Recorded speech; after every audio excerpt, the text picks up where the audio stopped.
Hello, everyone. Welcome to our listeners. I'm doing another episode of The Edge. Unfortunately, I'm flying solo today. I don't have my wingman, Mr. John Spiegel here, but I'm very happy to say I've got Steve Hindle here, and we're going to have, I'm sure, an exciting conversation. We actually met through a friend of mine, Simon Linstead. He's a close friend of yours now. He's a great guy. We've only spoke once before. I think we met briefly in San Francisco. We only spoke Very once briefly. before. We had a great conversation then, and I'm sure this is going to be a great conversation. But the first question, the same as I ask everyone on the podcast, is just kind of give me a bit of background. How did you get started, and how did you get to where you are today? And then I'm sure we'll just go on a little bit of a journey. Yeah, why not? So let's work our way backwards. A little bit about me. What do I do now? And then we'll get into the how the hell did I get here? See, I'm trying to keep it clean already, Jay. All right. So I'm the founder of a company called Achilles Shield, which I've had since 2007 when I set it up when I was back in the UK in Edinburgh. And what we do is essentially advisory work, right? Is we help. That's what I'm driven to do, right? So now we get to the what is Steve Hindle, right? I'm a helper. That's what I am, generally speaking. Try and help. And I've done crisis management, incident response for many different kinds of things. It's where I kind of carved out a niche, having a level head and no flight response, which came from my youth. So Achilles Shield, cybersecurity and security and GRC advisory company, just started out as a means to get paid more than anything else. But then after roles, building IT, structural IT for companies, delivering training programs, decades as a consultant with my own business, and then transitioning into security, a little bit more about how I got started on that shortly. And then ending up as a CISO, wearing the double hat of a CIO, advising on boards, volunteering with lots of charitable organizations that I really believe in because I'm driven to make a difference. My company motto is protecting your future. And I say that in broad terms because that means a lot of different things to a lot of different people. And that's the point, I think, right? So that's a little bit about me as to where I am today, how I got started. Originally worked for the British government in a not too glamorous field, which was the collector of taxes. Sounds lovely, doesn't it? Yeah. Thanks for that. It's the job that everybody hates, right? But I wanted to get into government and politics, and now I absolutely fucking abhor politics. But I wanted to get into government and politics when I was in school. I really loved the subject when I was studying it, that and human biology, right? So people, right? A common theme throughout my life. Tried to follow in my grandfather's footsteps because he was an accountant and I idolized him. He was also in the RAF during World War II. I wanted to be a pilot, couldn't do that, nerve damage. So ended up trying to follow in his footsteps, as you do when you're kids, right? He was a James Bond figure in my life. I'm a big James Bond fan. He says wearing an Omega watch. And I got into that point of, trying to follow a path that really wasn't designed for me. So I went down a path of trying to be an accountant. My math is subpar. I'll just put it that way. I've had to relearn math at several different points in my career. And it's funny that you call it math because obviously you've forgotten that it's maths. I mean, you've been in America long enough. Yeah, that's right. You got to acclimatize. You got to adjust. I've lived all around the world, which we'll get to as well. But you've got to adjust to all these things. But obviously, I wasn't cut out for that, and so I ended up, trying to get into various things after school, and I ended up working for the collector of taxes. Funny story. There was a comedian. I won't mention his name. I don't want anybody realizing that he owed a ton of taxes, and I ended up having to call him. But I was the guy that rang up and tried to. People, I love people, right? I love trying to help. So I was charged with getting money back, and I used to bring around people on my list of people to deal with, close this account, get the money, that kind of stuff, threaten them with collections, knocking on their door, blah, blah, blah. And this comedian who everybody knows, and they know his wife as well, in the industry. This is way back. Bear in mind, I'm old. So this is like going back into the 80s now. And it was interesting because I approached it from a different way. My bosses didn't like it. I didn't last long in that job because I spoke to this guy and he cried down the phone at me. And I was, that just brought it really home to me, the human aspect of all this stuff. And I negotiated a deal with him, and I found out that he was effectively between gigs and he wasn't getting paid and owed a ton of taxes from errors and omissions in his earlier career. And we negotiated a deal to get paid, and I've noted that on the file. And because I noted it on the file, it was an official government binding document, and boom, that was it. He was now locked into that path, and he did it, and he paid it all off, and he actually paid it ahead of time. And actually wrote me a thank you letter after that, to say I was the only one that listened and I was the only one that helped him get through that period. That kind of stuck with me in my entire journey, that, look, we just all need to understand different people do different things for different reasons. And sometimes good people make bad decisions, right? There's nothing accidental about what we do, but there's a lot that you have to consider the human element to that. So worked for the British government, worked for banking industry, banking sector, Royal Bank of Scotland, various other bits and pieces. Did another stint working for the British government on several contracts, working with the intelligence community, working with law enforcement, Europol, Interpol, working with the Met and GCHQ. Signed the Official Secrets Act twice. That's that great stuff where you say, I can't talk about it, right? Or I'd have to kill you. It's all bollocks. It actually means I can't talk about it because otherwise it's still a hanging offense and the British government might come after me. So, we don't say things like that. We don't say it because it's cool, but that's how we end up. And then through a storied career working for, having my own consultancy organization, working for companies like GEC, Marconi, I did consulting work for the London Stock Exchange, building foundational architecture on a really cool new product called Multi-User NT that turned into Citrix, and I wrote the first reseller channel training manual for Citrix back when the logos were orange because it was a Florida company and oranges. And after that I got into security, which is the next chapter of the story. So that's a little bit about me and how I ended up getting to where I am. But I'll pause there because the next chapter is ooh. So. Oh yeah, I mean, I don't even know where to go. I mean, we've been running this podcast for, I guess, just over a year now, and a lot of the people we speak to or that want to speak to us are people that have kind of fallen into their careers. I think. I mean, obviously, you never planned to be where you are today. No, I'm a big believer in fate. And I actually had a conversation. I'm in really deep conversations, and I talked to the founder and former CEO and now board member of a company called Spirion.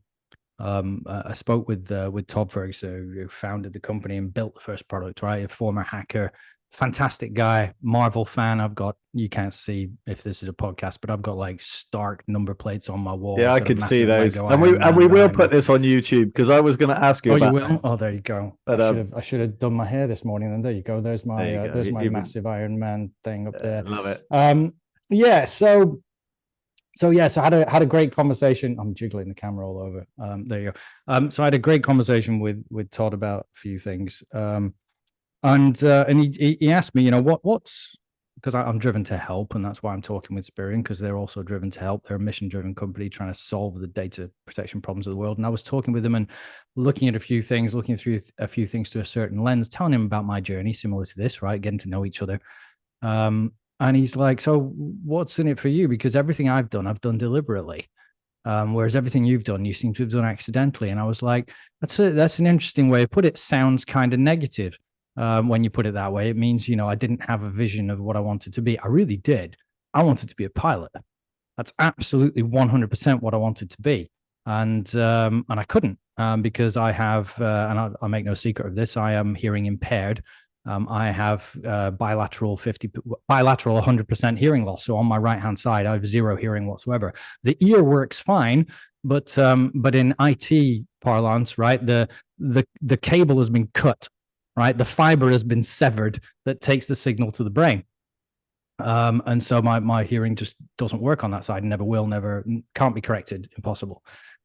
So you can't do that in the UK. You can't be a pilot if you have bilateral hearing loss. They will not let you behind the stick of a plane. So that kind of completely killed my dreams, right?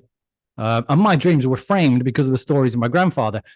In my mind, he was in the RAF, which means in my mind, he was flying all over the world, right? Shooting down Nazis, all this kind of stuff, right? It's not how it was. He was a logistics commander in World War II. He was in North Africa and he was in Bombay. Yeah. Didn't get behind the yoke of a plane, but, you know, little kids form opinions, right? And I loved flying. I still love flying. My partner hates flying. But I love it. I have no issues sitting on a plane, right? I just enjoy being in the air. Come to the US, and I've been here 10 years. And then a year ago, for Father's Day, my son did a bit of research, unbeknownst to me, and got me up in a plane. And I have since discovered that I'm now pursuing my pilot's license here in the US because they don't give a rat's ass about you being deaf as long as you can provide it's a statement of demonstrated ability effectively. And as long as you can demonstrate that you can hear 6 feet away from your doctor, the doctor will clear you to fly. I just can't fly commercial. I can't fly an airliner, right? I can't transport people around the place, right? I can fly privately, so I can get a private pilot's license here, which is phenomenal to me. That's like lifelong dream, and I'm over 50, so this has been a long ass time, right? Yeah. And I've now been able to fulfill a lifelong dream of being a pilot. Long road to get to that point. So that was that. And you said, you know, it's been accidental. I'm a believer in fate. We say in Scotland, what's for you won't go by you. The Chinese have a similar expression, right? And I say that because my partner's Chinese. So all of that to say, I don't think it's a negative. I don't consider it a negative to say you're where you are today just purely by accident. I don't believe that's the case. I'm where I am today because way back when I was in college, my tutor, the first real big educational influence in my life, right? Because I'd had teachers and stuff that I got along with and that inspired me. But she, Alwyn Proctor, she was called, at Accrington and Rosendale College. We can get into the Accrington Stanley, right? We can get into that later. But Accrington and Rosendale College doing a national diploma in business and finance. And Alwyn turned around to me and said, when I told her I wanted to go into accounting and stuff, she's like, Stephen, the life is giving you a clue here. You've passed accounting with the skin of your teeth, and you've got a distinction with a star next to it, the highest grade I could possibly give you in this new subject that we're teaching, which is IT, information technology studies, it was called at the time. And it was nothing fancy. And she's like, life's giving you a clue here. I'll get you into whatever university you want to get to. I'll write you a reference letter. I'll get you in, right? It's up to you then to get your math up to par to be able to accept it and all this kind of stuff. But if I get you in, tell me you'll listen to this clue. Now that really stood by me. And that all this accidental stuff, because I make it sound accidental, and I turn around and I say that I'm a believer in fate, right? Buffy the Vampire Slayer, Spike says to Buffy, I'm fate's bitch, but at least I'm man enough to admit it. That's me, right? But it sounds accidental, but actually it's quite deliberate in that when I've seen a fork in the road, see, now that I know we're on camera, I'm using my hands. When I've seen a fork in the road, I've taken it. I've seen an inflection point in my life, right? The timeline starts to branch, right? Yeah. Multiverse stuff. And I've gone, oh, I'm going to go that path.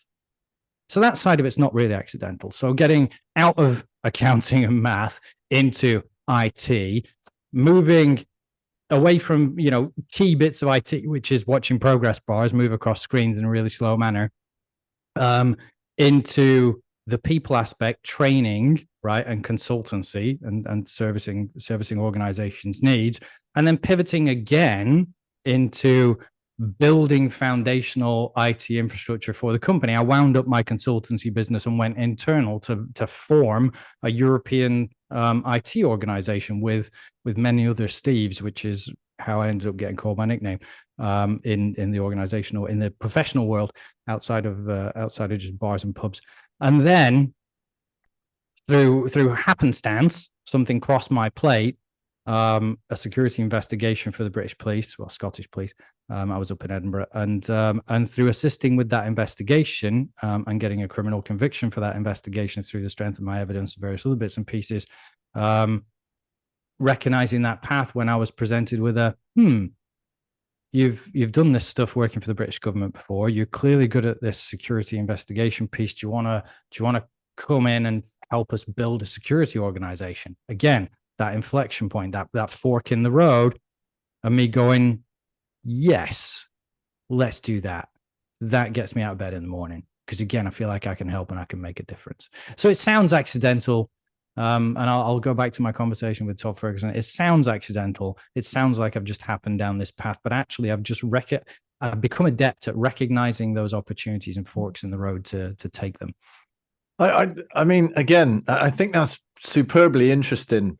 I want to ask you about the role of the CISO, because I'm really intrigued in what your response might be. And the reason that, for me, the CISO role is still relatively new.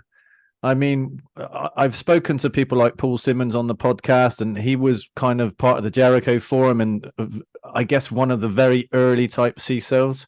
But I speak all the time at conferences and with people at the moment, and a lot of businesses still don't have a CISO, and some of the businesses that do, I'm not sure are necessarily reporting in the right way or reporting to the right people or really know what their job is. And I think I was at an event yesterday, and we talked a lot about, and very surprisingly and very happily, we talked a lot about the human element. We talked a lot about cyber being a very difficult place to be.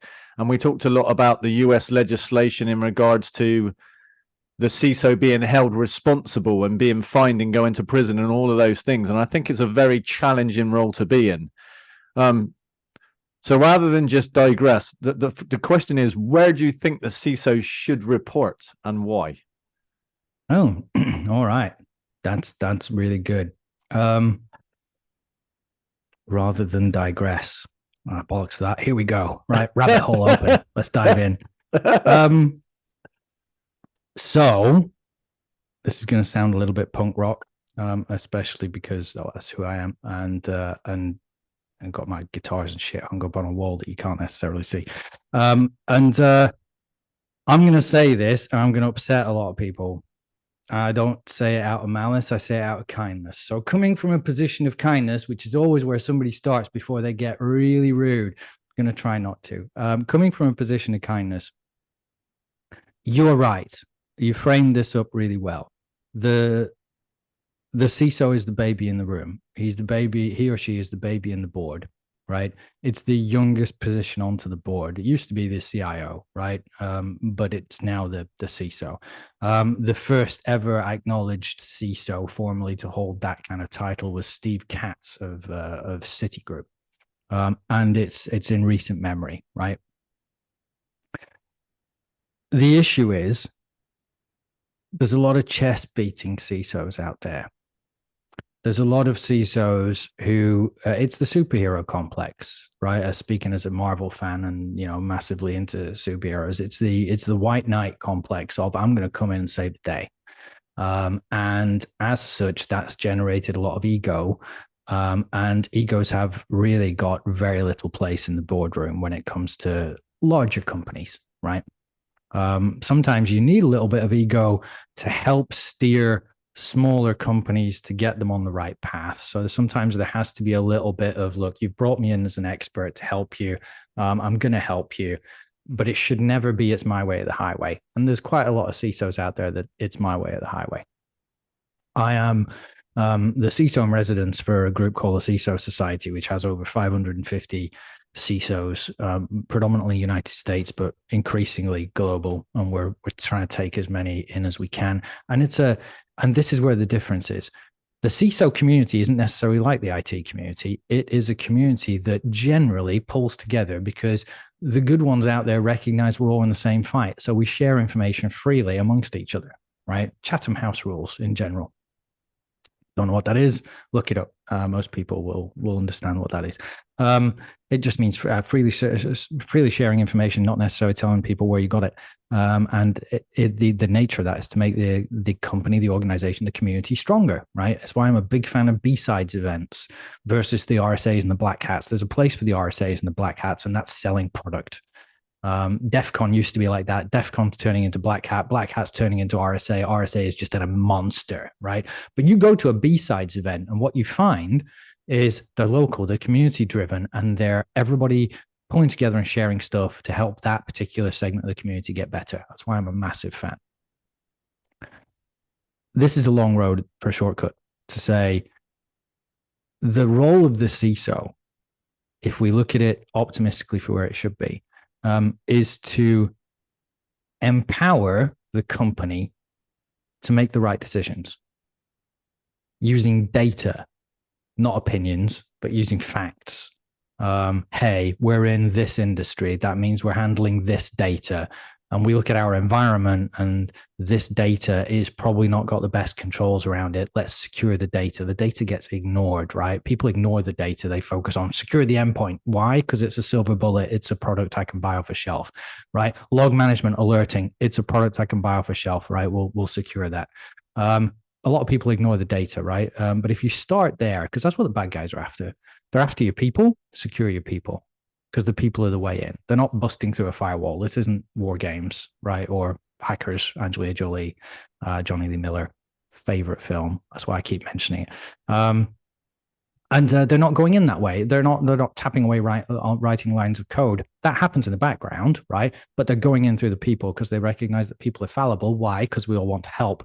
And so even the bad guys, we want to help the bad guys without realizing it. Social engineering, phishing, blah, blah.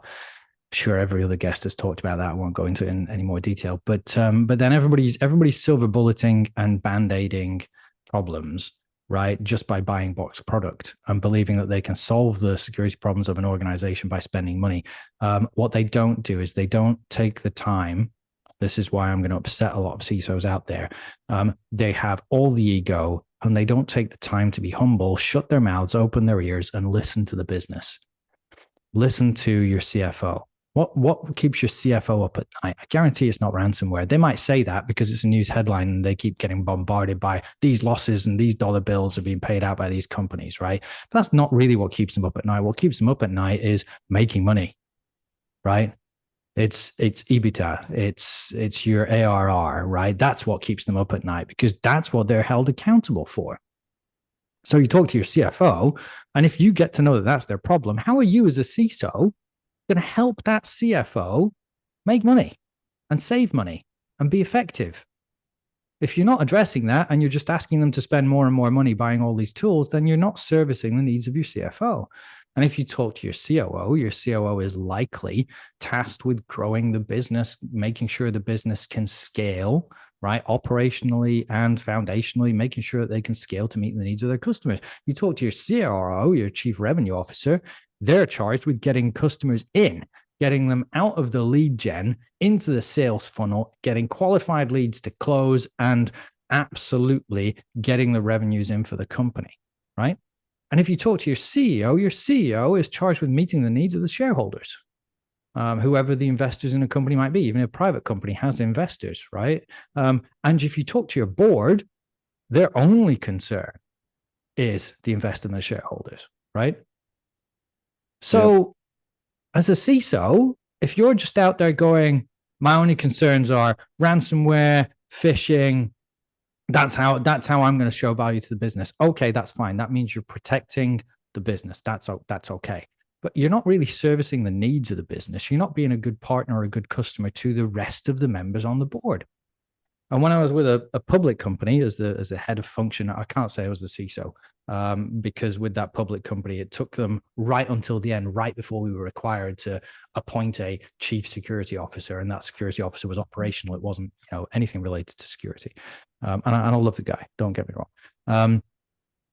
But that company at the executive level, when I left, I was the last executive standing prior to acquisition. At the acquisition, I literally turned the lights off in our Tampa HQ with our founders EA and my EA. And important to note, right? When you're at that level in a bigger organization, you're not gauged on the same performance metrics and KPIs. You're gauged on everybody in that boardroom, all your other C-level executives will weigh in and say, yeah, Jay was a good partner because he helped us get this project done on time. Jay was a good partner. Jay helped us do this. We've got this revenue because Jay's GRC and governance program and the certifications of trust that we delivered to our clients brought more sales into the sales funnel. Jay is a good partner because he reduced the total cost of ownership of the security tool stack, saving us this amount of money on our bottom line, right? None of that is, oh, Jay stopped 5 ransomware attacks coming in from email this week from our email gateway. We've seen the numbers, so that's great. Well done, Jay. None of that happens in the executive room. So the role of the CISO is often misunderstood. A true CISO should understand the business, understand the needs of every other executive in the room, and find a way to help them with their mission. If I'm helping the CFO, because when we look at the tenure of a CISO, I think statistics are like less than 2 years. I mean, it depends on the statistics, but it's around the 2-year mark. Now, how are you going to ever embed yourself in a business in that period of time? And makes no sense to me. Yeah, and some of this is, and everybody looks at that and goes, oh, that's because the CISO is the chief scapegoat officer, so they get cut, blah, blah, blah. I disagree. I think it's because the CISO doesn't take the time to embed themselves in the business, doesn't take the time to learn the business, just puts in a load of silver bullets. Holy crap, that guy's expensive. Oh my God, we still got hit by this malware or whatever it may be. He's crap, he's gone, right? And I say he just because I'm looking at this through a masculine lens. The key piece around that is I lasted 25 years in my career with a public company, went from being private through public, through that journey, through many, many acquisitions, taking in security teams from, M&A and building an organization. When I left, we had over 60 people all around the globe in my security team. Average tenure was 14 years, right? And so I left that, and then I went into another organization as their CISO. How long did I last in that organization before I chose to move on? Key point there. That was just about 18 months. So, laying into your statistic, some of it is the organization loses their appetite for the way that CISO does things and chooses to move on from them. Other areas are the CISO chooses to move on. Now, that can go 2 ways. The CISO might choose to move on, as I did, because the company was going in a direction. I wanted to go in a different direction. I won't get into many more details around that, but I chose to move on. Okay, that's my choice, right? I wasn't ousted. I chose to leave. But I chose to leave because of my personal goals and mission, where I was driven. I built a foundational security program. I got it to the point where it was assessed by our cyber insurers and the carrier to be best in class. I knew I'd built something good. I wasn't necessarily interested in just keeping the lights on. And so I chose to move on, right? Good luck, get somebody to keep the lights on, and then I'll move on to somewhere where I can also feel like I'm making a difference. But often a CISO is also chasing, oh, well, I've got this title, I've got this stepping stone, and now I'm chasing a better salary. Now I'm chasing, well, currently I report in through this channel and I want to report in a level further up. So I'm chasing that. So you get either title chasing, position, tier in the organization chasing, and CISOs move on, right? It's not always about rifts. It's not always a reduction in force. It's not always about that. Sometimes it's about the CISO moving on of their own volition. And I think that's an important distinction to make. But you can succeed, and you can succeed in short order, and you can get organizational buy-in in a short time, that mythical 90-day plan that everybody tries to deliver, right? And there are some really good insights out there through key members of the community that have written really cool ways to approach that 90-day plan. My approach to that 90-day plan is get in there and do absolutely nothing, make absolutely no foundational changes if you can for the first 2 months easy. Why? Because you have to learn the business. You have to learn where the gaps and the holes and the areas of improvement are. Take a business-centric approach, and then in short order, you can make foundational change that makes a difference to the company. And at that point, if you wanted to stay, you could absolutely stay, right? And if you've put that level of trust, that emotional and trust capital in the bank with all your fellow executives, if you do end up getting part of an incident, which everybody hopes they don't, but let's face it, it's likely you'll have some form of issue and incident in your career. If you've gone in there and put loads of money in the bank by me help you, me help you, me help you, not what can I get from you, right? If you're not making withdrawals of that capital and you're just putting it in and there's an incident, even if you don't fare too well during that incident, that emotional capital you've put in will allow you to, unfortunately, have to make those withdrawals of that emotional capital and still come out in the green and not in the red. So you raise a few interesting points that I want to kind of dig a little bit deeper into. And I was trying to think the best way of phrasing the question. So the question really is twofold. If you were a board and you were hiring a CISO, what would you be looking for? But maybe the reverse of that is, if you're looking to be a CISO, what skills do you need? And it's kind of the same answer, but equally adding on a little bit to that is, and you mentioned it a little bit, that maybe the CISO you need initially isn't the one you need to keep the lights on. Are they potentially different skill sets? And what makes a good, I guess the question really is, what makes a good CISO? Is there such a thing? Yes, I think there is such a thing. And I think it's how far are you and where are you in your journey of maturity as a company, right? Do you have the foundational components of a good IT program? If not, you might want to look at hiring a CIO versus a CISO, right? Do you have asset management? Do you know where your assets are? Are you able to manage, patch, and control those assets across your organization?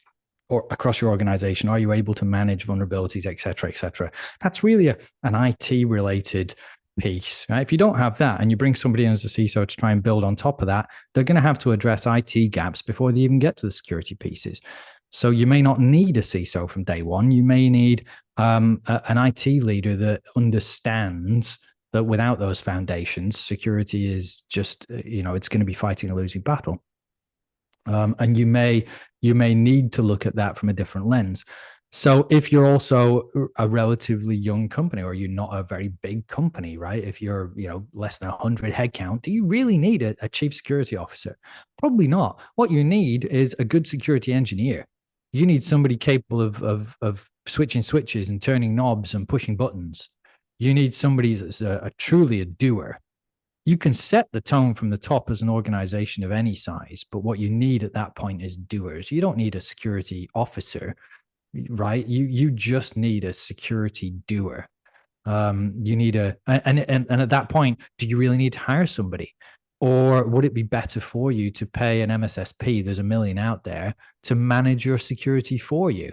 There's a lot of vCISOs, some of which are former CISOs, some of which have never held a CISO role but hold a vCISO title because they've been security engineers and architects, and now they think they can tell an organization how, but they miss the why, right?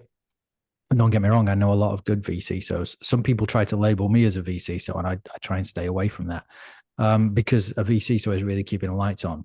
If you want somebody to come in and build strategy, that's more of an operational leader. And that's kind of where I'm at. I'll come in and I'll build you a program. I'll come in and I'll give you advice. If you want to name me as the security officer of a company, which several companies have, then I'll absolutely do that. But I'm doing it fractionally, right? It's not a full-time job, because what I need to do is I need to understand the business, right? If I'm coming in as a CISO, I need to understand the business. I need to say, well, you know what? This is the best framework for us to leverage. We can leverage various other different pieces around there. Are we building ourselves off PCI DSS because we're handling payments? Are we looking at structural foundational IT security? ISO is probably a good deal, right? Or do we want something that is just readily and easily understood in simple parlance, in which case the NIST cybersecurity framework tends to fit the job of most companies? That's the framework that we'll build this on. Here's the key foundational tools that we need to execute that job. You can't do work without tools. So these are the tooling we need. You can't get insurance without certain tools. So let's be fair, you can't get away from some of that. But foundationally, then once that's in play, you don't need a CISO to run that. You just need somebody that's capable of understanding it. And so that's where I'm going to piss a lot of people off. I'm going to upset the apple cart a little bit by turning around and saying organizations think they need a CISO. They don't. They need somebody appointed who is going to be accountable for the security of the company. That doesn't need to be a CISO. It just doesn't. Depending on the size of your organization, the bigger you are, if you're looking at IPO, right? If you're looking at acquisition, if you're looking at expansion, yes, you need somebody capable of delivering and executing a security strategy. Yes, that is likely to be a CISO type role. But you asked earlier about where should it report. It's got to be operational. I truly don't believe that a CISO should report into IT. Why does it report into IT? Because IT has put themselves on the board and has established trust. And people look at security as a technology function, right? I believe it's an operational function, but they look at it as a technology function because CISOs are always pitching, oh, we can solve this through technology. They moan and complain about, oh, we shouldn't report to the CIO. We should report to the CEO. Why? Because everybody else does. Well, that's fine. But you're the baby on the board. You haven't established trust. And everybody, when anybody on that board asks you to solve a problem, you're pitching technology. Well, the person with the trust on the board with the biggest technology experience and tenure is the CIO. So you're going to get shoved under that bucket. You're going to get pushed into that compartment unless you stop approaching things from a silver bullet technology perspective and you start approaching things in the language of the CEO. You start talking in the language of the CEO, you'll report to them. And that's a really interesting one because I've had the luxury of talking to a whole bunch of CISOs, and some of them. You said luxury. You make it sound like a pleasurable experience. I applaud that. Some of them report into the CIO. Some of them report into the COO. Some of them report into finance. Some of them are on the board. But the biggest issue that I've seen throughout my career is if your CIO and your CISO don't get on, then you have a problem. Now, I know people like yourself that wear both hats, the CIO and the CISO hat, and that's great, depending on if you can get on in your own head. There's sometimes a battle there for some people. Some hard conversations in the mirror. Yep. Yeah. And I wrote an article on this recently that for me, the most important thing is those people understand that they're a team. Now, you need one that looks after technology and you need one that doesn't, but has to have a say in what that technology is there, the why. Why are we doing it? And I definitely don't think they should report necessarily into finance. I still know CIOs that report into finance. And again, a lot of this goes back to the fact that IT was a finance. It cost money. It grew out of that, right? It wasn't unusual that your IT person worked into finance, and I think that's growing. But I guess you agree that they need to get on as a team, right? Otherwise, you're going to have a battle. You don't need those people fighting. No, absolutely. And IT reporting into finance, yes, it did and still does make a lot of sense. Why?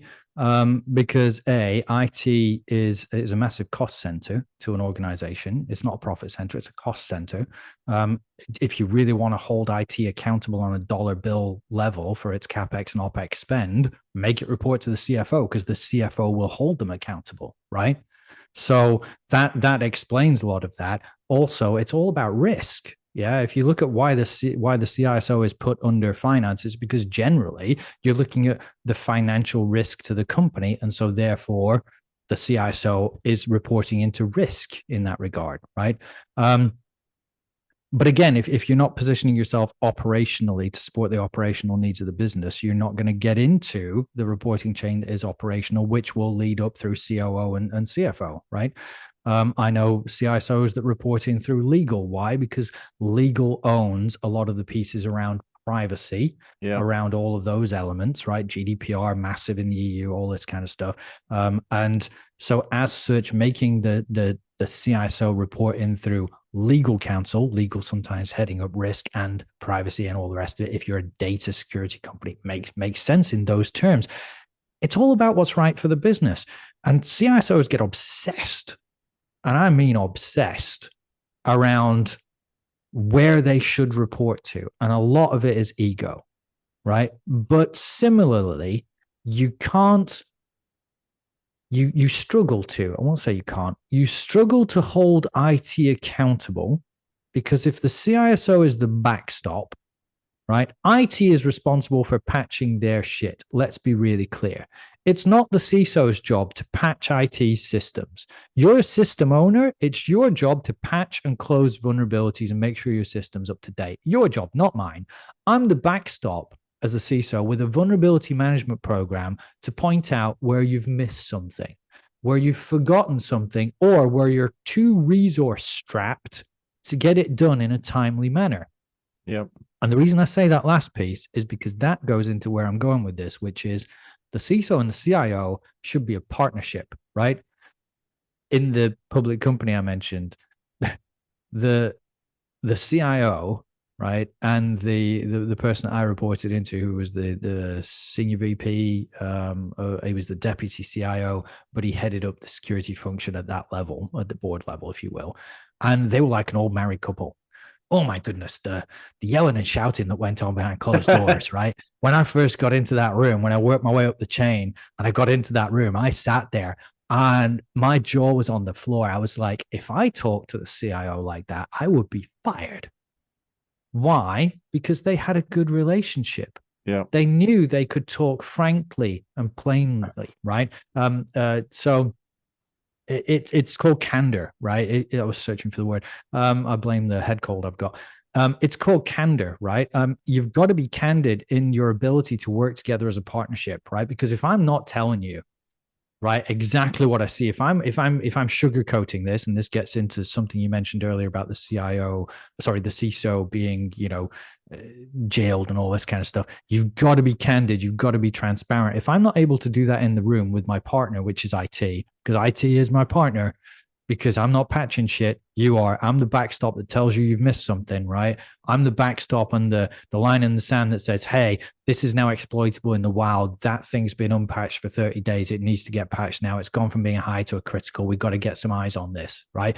If I'm not telling you that in partnership, if I'm not coming to the table and saying, okay, I'm here to help secure the business. You're here to help run the business. You're saying you can't patch this stuff quickly because you're lacking in resources. How can I help you get more resources on the job? How can I help you? Because I'm going to come at this with teeth from a compliance perspective. I'm going to come at this from a business perspective to say, if we don't patch this, we're going to lose customers, right? Or we're not going to get these customers because we're not compliant in this area and our customers need us to be compliant. How can I help you, Mr. IT guy, get the resources you need to get this done, right? That's a good partner. Not, you need to do it because I said so, because this is a critical vulnerability and it needs to be done within 30 days and you're not doing it because you're lazy. So get it done. That's what the CISOs want. They don't want to report into IT so they can smack IT around and say, you need to do it because I said so. No, there is nothing wrong with a CISO reporting into IT if there's a partnership. But of course, that goes the other way. If the CIO doesn't look at the CISO as being a partner and looks at them as being a subordinate to say, you can't tell me what to do because I pay your salary and I control your budget. So you can't spend this and you can't spend that because I want to spend it on fancy whiz-bang IT things. That's not a good partnership either. Both of those should throw red flags.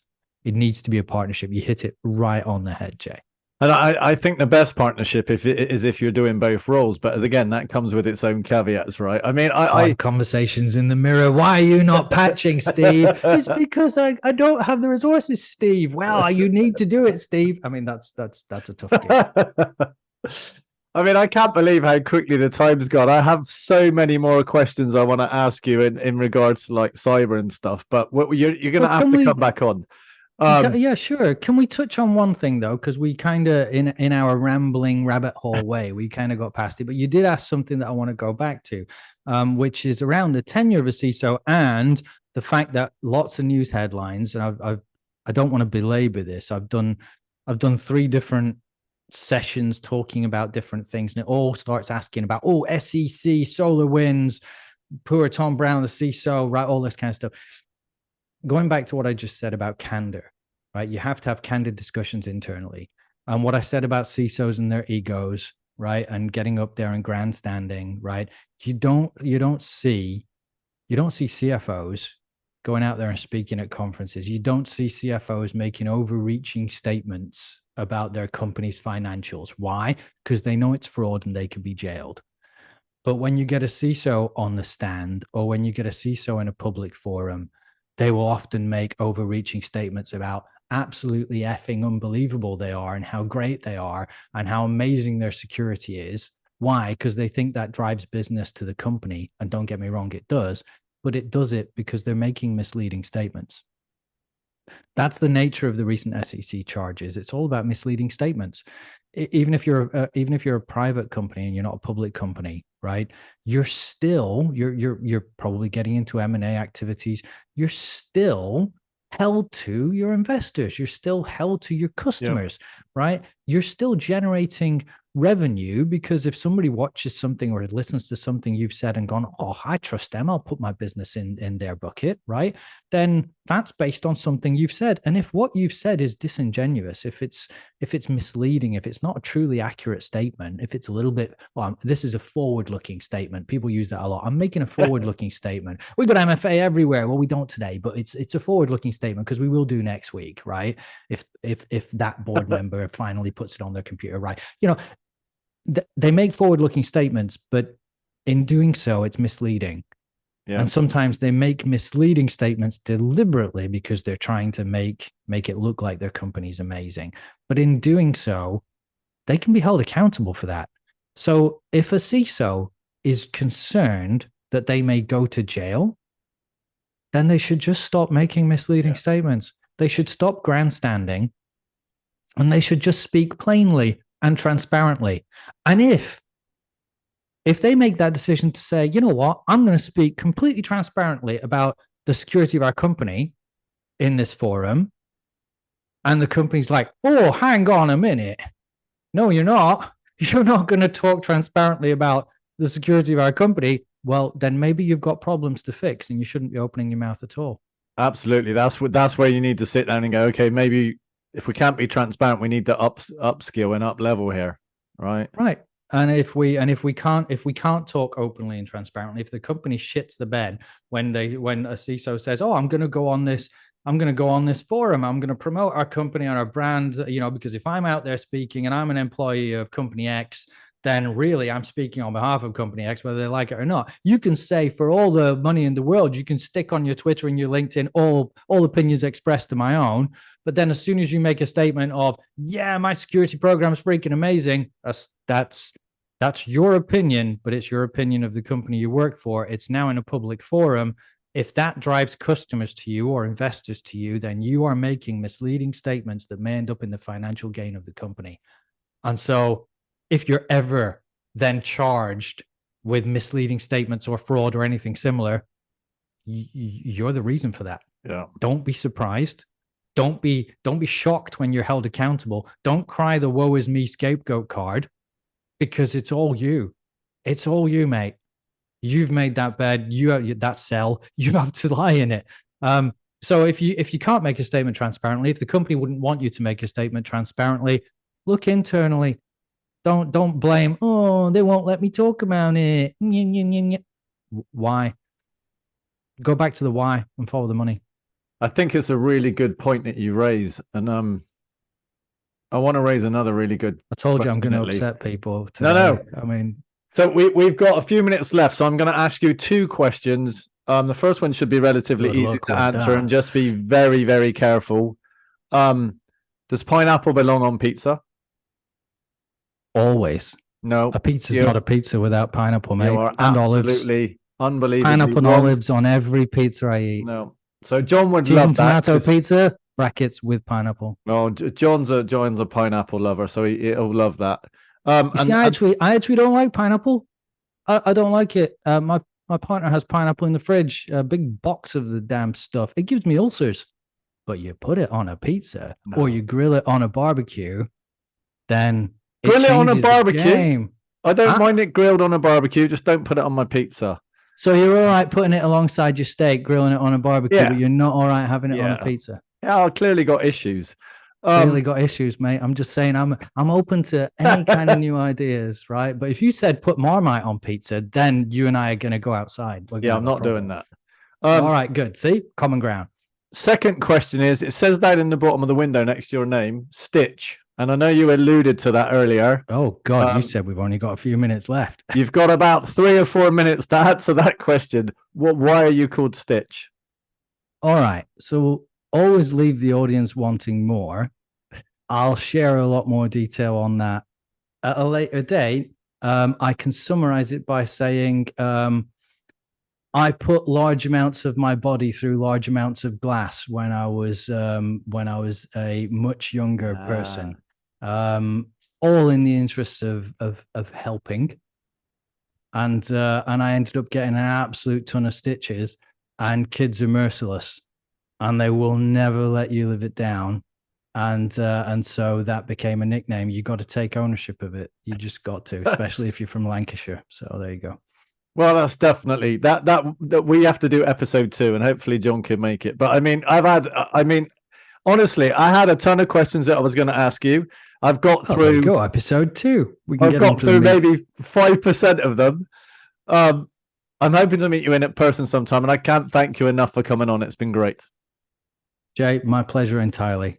Episode 2 is going to be a blast. Maybe we'll get into something more meaningful. But at least now people know who I am, and they know not to tune in next time. No, it's honestly been fantastic. All right. Thanks, man. Thank you, sir. I appreciate your time.